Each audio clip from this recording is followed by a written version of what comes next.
My name is Dennis Nixon. I'm the National Commander for the Disabled American Veterans, and I'm honored to be here today to present this flag to the student union to be hung in their lounge area. It was donated by Chapter 25 of the Disabled American Veterans here in San Antonio.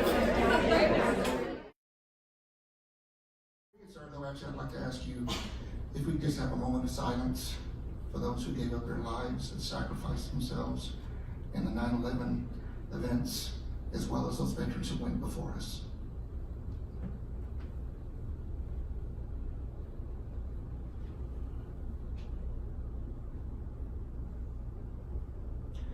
Heavenly Father, today we stand before you, not to give you our thoughts or our needs, Father, because you already know each and every one of our heart's desires. Today we ask for your blessings, and we thank you for all of those who have served and all who are able to be here today as a part of this special reception. Please continue to bless the veterans who have made the transition from the daily gathering of formations to the daily gatherings in the classroom. Father, we thank you for the mighty gifts that you have given us and for allowing us to be able to use our military leadership traits and applying them to our everyday student lives. Please continue to strengthen us with wisdom and discernment and in all our classes and in all our daily lives.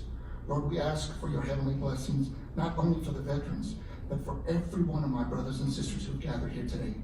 For we give all the praise and glory to him. In your holy name we pray. Amen. Amen. Now it is my honor to introduce our guest of honor, Dennis Nixon, the National Commander of Disabled Veterans of Disabled American Veterans. Mr. Nixon is a combat disabled Marine Corps vet, and he was elected National Commander for more than the 1 million DAV members at the organization's 2018 National Convention in Reno, Nevada.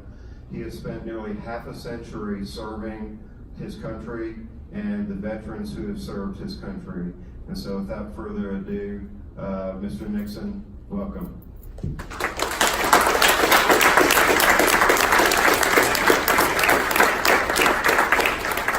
I'm going to try to project myself. The doctor said what a privilege it was for me, or y'all to have me here. Well, you need to know the privilege is mine.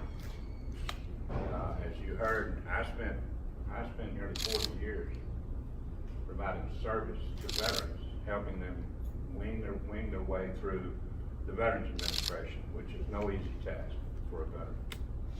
So when I can appear before a group of people who are taking the time to dedicate a room for veterans to have a place to go where they can have peer-to-peer contact and not be looked at like, you know, maybe there's something wrong with this guy.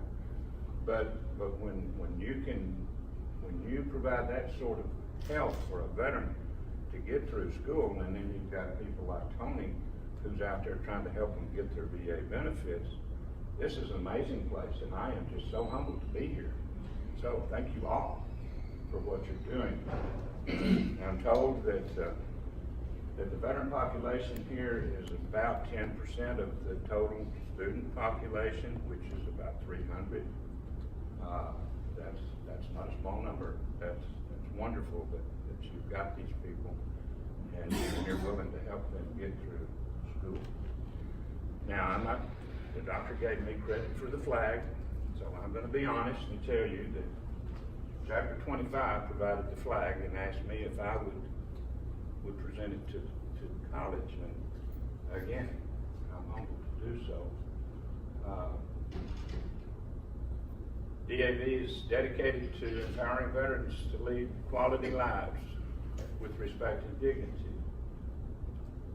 And when we think about veterans in that respect, we think about those that are still here and those that were wounded, or maybe they came back and they don't have visible wounds.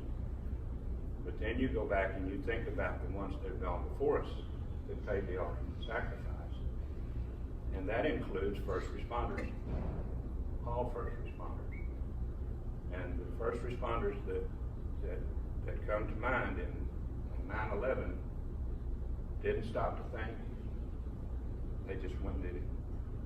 and they paid the ultimate sacrifice. So, presenting this flag to the college to be seen on a daily basis by the people that enter that room is just very, very humbling. And I want to thank you for allowing me to be here.